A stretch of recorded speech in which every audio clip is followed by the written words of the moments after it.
अस्सलाम वालेकुम। आप देख रहे हैं मेरा यूट्यूब चैनल स्टडी कॉर्नर। आज के लेक्चर में हम पाकिस्तान का जो पिछले लेक्चर में मैंने पॉलिटिकल सिस्टम डिस्कस किया था उसमें फंडामेंटल राइट्स थे पाकिस्तानी सिटीज़न्स के। तो आज के लेक्चर में हम फंडामेंटल राइट्स ऑफ सिटीज़न जो है पाकिस्तान के वो डिस्कस करेंगे कि हर सिटीज़न के पास क्या क्या हकूक़ हैं। तो आपसे गुजारिश है कि ये वीडियो लाजमी देखें क्योंकि हमें हमारे बाप-दाद जो कि कब्रों में चले गए हैं पाकिस्तान में पूरी ज़िंदगी गुजार के, उनको अभी तक उनको यही नहीं पता था कि उनके हकूक़ क्या हैं, उनके बेसिक राइट्स क्या हैं। तो ये वीडियो देखें लाजमी, आगे भी शेयर करें। चलिए स्टार्ट करते हैं। टॉपिक का नेम है fundamental rights of citizen in constitution of Islamic republic of Pakistan. तो ये जो कॉन्स्टिट्यूशन में राइट्स दिए गए हैं ये हमारे बेसिक राइट्स ऑफ सिटीज़न हैं। तो आर्टिकल जो है हमारे कॉन्स्टिट्यूशन का 1973 का कॉन्स्टिट्यूशन हमारे आजकल चल रहा है, तो उसका जो आर्टिकल 8 से लेके 28 तक जितने भी आर्टिकल्स आते हैं, अप्रॉक्सीमेटली 20 आर्टिकल्स जो बनते हैं वो कॉन्स्टिट्यूशंस के डील करते हैं ऑल द फंडामेंटल राइट्स के article 8 to 28 of the constitution deals with the all the fundamental rights to be all with article 8 to 28 of the constitution deals with all the fundamental rights. चलिए start करते हैं article 8 से। जो first article है article 8, वो कहता है laws inconsistent with और in degradation of fundamental rights to be void, कि वो कानून जो कि फंडामेंटल राइट्स को ख़त्म करता है, डिग्रेडेशन का मतलब कम करता है, ख़त्म करता है, डिग्रेड करता है, टू बी वॉइड, वॉइड का मतलब होता है नल, इलीगल, कि वो कानून इलीगल है, वो लॉ इलीगल है।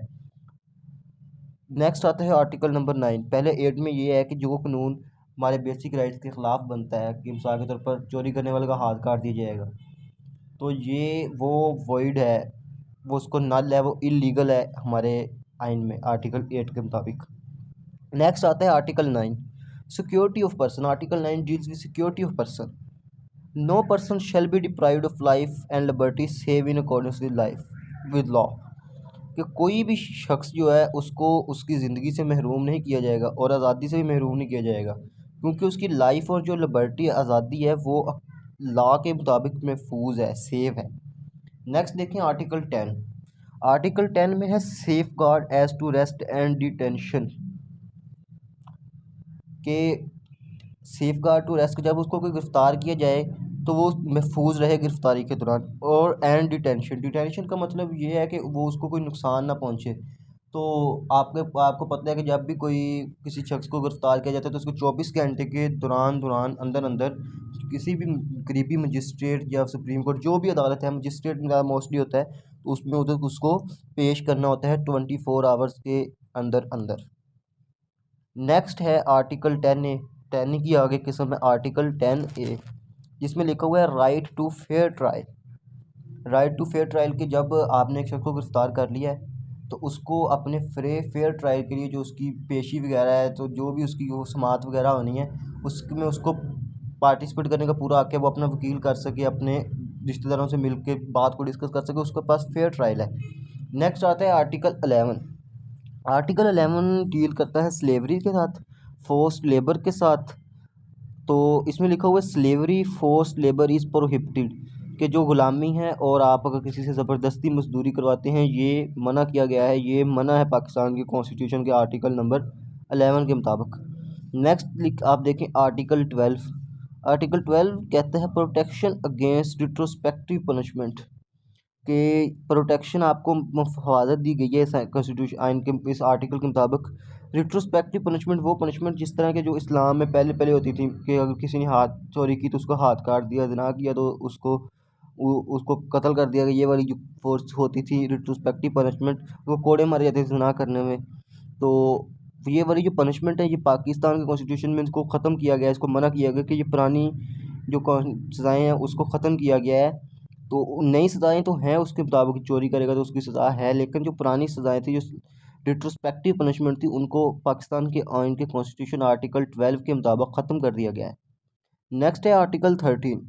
आर्टिकल 13 कहता है protection against double punishment and self incrimination, के डबल पनिशमेंट, डबल सज़ा और सेल्फ इंक्रिमिनेशन, उसकी जो उसको प्रूव करने का मौका मिले या उसके ऊपर जुर्म को आप प्रूव करें, उसमें उससे आपको महफूज करता है, प्रोटेक्शन में देता है ये भी किसी भी शख्स को।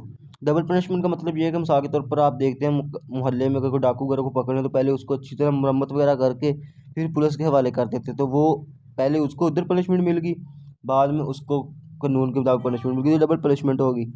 तो इस चीज़ से मना किया गया कि आपने किसी चीज़ को किसी डाकू वगैरह को पकड़ लिया, किसी भी मुजरिम वगैरह को पकड़ लिया, तो उसको पुलिस के हवाले करे, कानून उसके तो ये जुर्म के मुताबिक खुद उसको सजा देगा। एंड सेल्फ इंक्रीमेशन का मतलब ये है कि अगर आपने उसके ऊपर कोई इल्ज़ाम है, जहाँ तो वो अपने आप को साबित करें कि मेरे ऊपर ये गलत इल्ज़ाम है, जहाँ आप ये साबित करें कि उसके ऊपर ये इल्ज़ाम आपने लगाया है, तो आपके इसके पास क्या प्रूफ है। सेल्फ इंक्रीमिनेशन का मतलब है कि आपको प्रूफ करना पड़ेगा, प्रूफ होगा जो उसके ऊपर इल्ज़ाम है, फिर उसका वो जुर्म बनेगा। नेक्स्ट है article 14, inviolability of dignity of man, कि आप मैं हर आदमी की एक इज़्ज़त है, वो घर से बाहर निकलते तो उसकी इज़्ज़त है, आप उसकी इज़्ज़त को नुकसान नहीं पहुंचा सकते। आर्टिकल 15 कह रहा है फ्रीडम ऑफ मूवमेंट, कि हर आदमी की मर्ज़ी है कि वो कहीं भी जा सकता है पाकिस्तान की हदूद के अंदर, उसके पास फ्रीडम ऑफ मूवमेंट है। ये आपको कॉन्स्टिट्यूशन का आर्टिकल 15 ये आपको फ्रीडम देता है। आर्टिकल 16 के मुताबिक फ्रीडम ऑफ असम्बली, अगर किसी पर कोई ग्रुप है 10-15 आदमियों का, उन्होंने किसी मकसद के लिए असम्बली बनानी है, तो उनको असम्बली बनाने के लिए भी आदत है फ्रीडम ऑफ असम्बली। फिर आर्टिकल 17 कहते हैं फ्रीडम ऑफ एसोसिएशन और यूनियन, कि आर्टिकल 17 के मुताबिक फ्रीडम ऑफ एसोसिएशन और यूनियन, कि इसके मुताबिक आप कोई भी यूनियन वगैरह बना सकते हैं, किसी भी लिंक ग्रुप के साथ एसोसिएशन कर सकते हैं, ये आपका हक है कॉन्स्टिट्यूशन के आर्टिकल 17 के मुताबिक। लेकिन इसमें लिमिट्स हैं, तो वो लिमिट्स में डिस्कस नहीं कर रहा क्योंकि फिर टॉपिक वीडियो बहुत लंबी हो जाएगी। लिमिट्स हैं कॉन्स्टिट्यूशन में कि असम्बली आप कोई किसी गैर कानूनी काम के लिए तो आप असम्बली नहीं बना सकते। फ्रीडम ऑफ मूवमेंट में भी आप गैर कानूनी काम के लिए तो एक जगह दूसरी जगह नहीं जा सकते, अगर किसी जगह से जाने से रोका है तो आपके मैंने जाना ही जाना, ये काम नहीं है। लेकिन ये एक आपका बेसिक राइट है, इसमें भी आगे लिमिट्स हैं, आपको लिमिट्स के अंदर रहते हुए ही इन आइन पे जो पाबंदी है अमल करना पड़ेगा। नेक्स्ट आर्टिकल 17 में फ्रीडम ऑफ एसोसिएशन और यूनियन डिस्कस हो गया। आर्टिकल 18 में freedom of trade business profession, कि आपको तजारत करने की, कारोबार करने की और कोई भी शोबा अपनाने की आपको फ्रीडम है, आप कोई भी काम कर सकते हैं।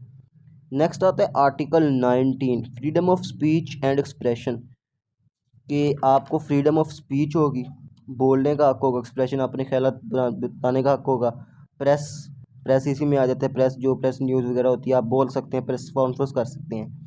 तो ये आप देखें आजकल के हालात के मुताबिक कि हमारे वो सहाफ़ी जो शहीद हुए नैरोबी में, अरशद शरीफ साहब, वो फ्रीडम ऑफ स्पीच ही था, उनके पास बोलने का हक ही था, लेकिन जो भी हुआ वो पाकिस्तान से गए तो उनका ये फ्रीडम ऑफ स्पीच को ही ज़ब्त किया जा रहा था, उनको बोलने का हक ही नहीं दिया जा रहा था। यही ये आर्टिकल 19 इसी चीज़ से डिस्कस करता है।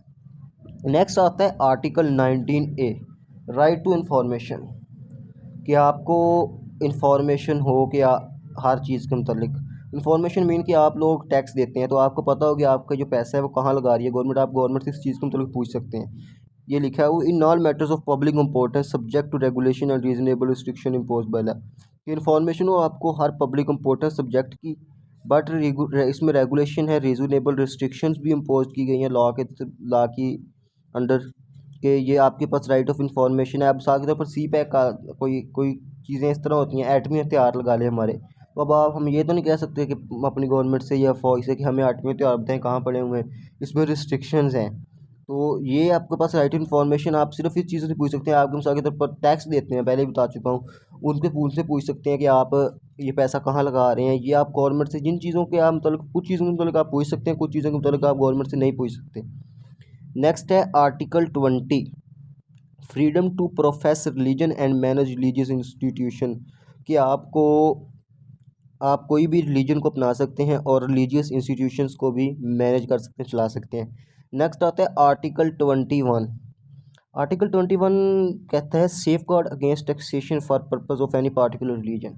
पहले आपको पता है कि हिंदुओं में ये निज़ाम होता था कि मुसलमानों को अगर किसी भी अपने रहना होता था, अपने मज़हब में रहना होता था, तो उनको टैक्स देना पड़ता था, उनको फिर डबल टैक्स हो जाता था, उनके अखराजात वगैरह बड़ी मुश्किल से पूरे होते थे।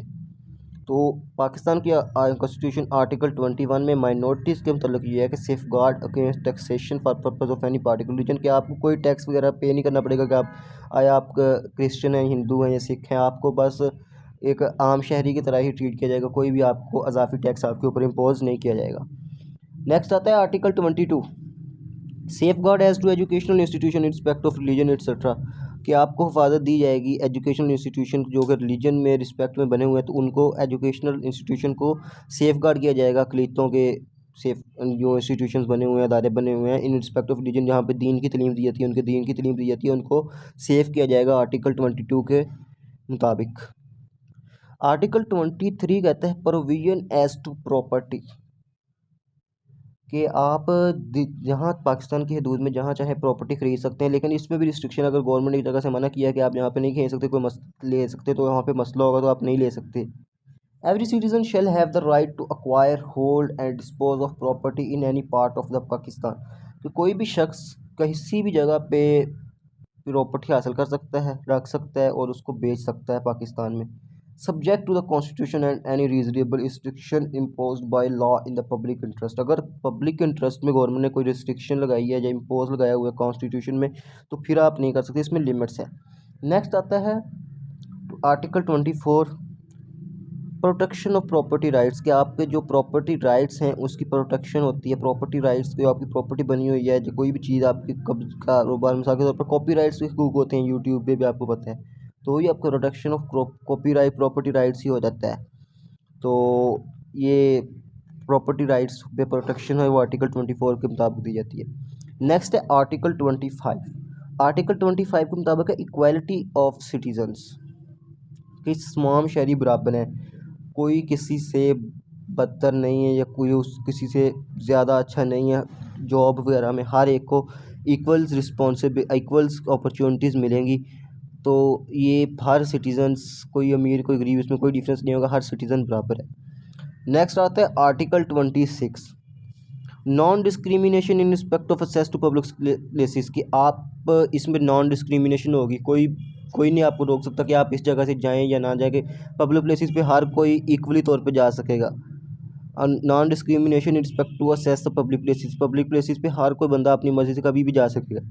नेक्स्ट आता है तो article 27, safe guard against discrimination in services, के ये आपको महफूज करता है डिस्क्रिमिनेशन, जो ज़्यादती वगैरह होती है सर्विसेज में, कि आपको किसी भी सर्विसेज वगैरह में जाने से कोई भी रोक नहीं सकता, तो इसमें कोई भी इक्वल होगा, अपनी मर्ज़ी से कहीं भी जा सकते हैं सर्विसेज वगैरह में, तो ये सेफ गार्ड करते हैं आपको। नेक्स्ट आता है article 28, preservation of language script and culture, के ये आपके कल्चर को, ज़बान को, स्क्रिप्ट जो उसका लिखा होता है, कीमा और स्क्रिप्ट का आपको पता होगा, वो स्क्रिप्ट जो एक पूरा डायलॉग टाइप लिखी होती है चीज़, उसको स्क्रिप्ट को मिसाल के तौर पर स्क्रिप्ट हमारा आप लगा सकते हैं कुरान मजीद है, क्योंकि ये भी हमें एक अल्लाह ताला की तरफ से दी गई बुक है जिस पे हमने अमल करना है पूरी ज़िंदगी। तो preservation of language script and culture, Pakistan के कल्चर की हिफाजत करना, गवर्नमेंट का मिसाल के तौर पर पंजाबी कल्चर है उनका कल्चर की हिफाजत करना गवर्नमेंट के में की रिस्पॉन्सिबिलिटी है अकॉर्डिंग टू आर्टिकल 28। नेक्स्ट ये थोड़े से उर्दू में भी मैंने लिखा हुआ है कि समझ आ जाए। आईने पाकिस्तान में उर्दू में ये आपको कानून दिए गए हैं। फर्स्ट आप देखें आर्टिकल 8 के मुताबिक बुनियादी हकूक़ के मुनाफी कवानीन कलअदम होंगे, पहले भी बता चुका हूँ। नेक्स्ट फ़र्द की सलामती आर्टिकल 9 के मुताबिक। आर्टिकल 10 के मुताबिक गिरफ़्तारी और नज़रबंदी की बाबत तहफ़्फ़ुज़ के गिरफ़्तार किया आपने किसी को, नज़रबंद किया तो उसको तहफ़्फ़ुज़ आपकी ज़िम्मेदारी है। आर्टिकल 10A के मुताबिक मुनसिफ़ाना समाअत का हक़ है कि वो अपना वकील वगैरह कर सकता है। आर्टिकल 11 के मुताबिक जबरी मशक्क़त की ममानत, कि आप किसी शख्स को जबरी मशक्क़त नहीं करवा सकते।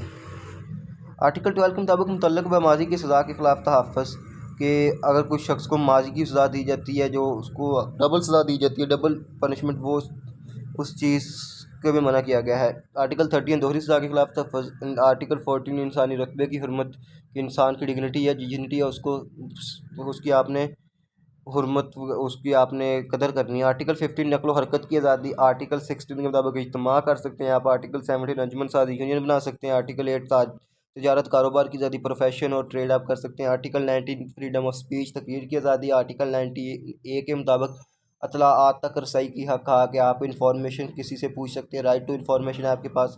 आर्टिकल 20 के मुताबिक मज़हब की आज़ादी, आप कोई भी मज़हब को चूज़ कर सकते हैं अपनी मर्ज़ी से। आर्टिकल 21 के मुताबिक किसी खास मज़हब के लिए महसूल लगाने के ख़िलाफ़ तफ़्ज़ किया, किसी खास मज़हब के ख़िलाफ़ महसूल नहीं लगा सकते, सारे इंसान बराबर हैं, कोई किसी का मज़हब जो भी है तो उस पर आप जो हमसा के तौर पर माइनॉरिटीज़ उनसे आप ज़्यादा टैक्स नहीं ले सकते। तो आर्टिकल 22 के मुताबिक मजहबी तलीमी इदारों का तहफ़्फ़ुज़, किसी भी माइनॉरिटी के जो मजहबी तलीमी इदारे हैं उनका तहफ़्फ़ुज़ गवर्नमेंट की ज़िम्मेदारी है। आर्टिकल 23 के मुताबिक जायदाद के हसूल का तहफ़्फ़ुज़ वो भी गवर्नमेंट की ज़िम्मेदारी है। आर्टिकल 24 के मुताबिक हुकूक़ जायदाद का तहफ़्फ़ुज़। आर्टिकल 25 के मुताबिक शहरियों से मसावात। आर्टिकल 25 एक तहलीम का हक़। आर्टिकल 26 मकामा आमा तक रसाई की बाबत दम इम्तियाज़। 27 के मुताबिक मुलाजमतों में इम्तियाज़ के ख़िलाफ़ तहफ़्फ़ुज़। आर्टिकल 28 ज़बान रस्मुल ख़त स्क्रिप्ट जिसे कहते हैं और सकाफ़त का तहफ़्फ़ुज़, ये भी गवर्नमेंट की ज़िम्मेदारी है। तो ये मैंने आपके सामने fundamental rights of citizen in the constitution of Islamic republic of Pakistan according to the constitution of 1973 बयान किए हैं। आपको ये कॉन्स्टिट्यूशंस, ये जो फंडामेंटल राइट्स हैं कॉन्स्टिट्यूशन में पता होना चाहिए, क्योंकि ये बहुत ही इंपॉर्टेंट है। आपको ये तो पता होना कि हमारे राइट्स क्या हैं। तो यहाँ पे मैं आज की ये वीडियो एंड करता हूँ। उम्मीद है कि आपको समझ आ गई होगी। अगर कोई भी आपका क्वेश्चन है तो आप कमेंट सेक्शन में पूछ सकते हैं। और अगर आपको वीडियो पसंद आए तो वीडियो को लाइक करें और चैनल को सब्सक्राइब करें। अल्लाह हाफिज़।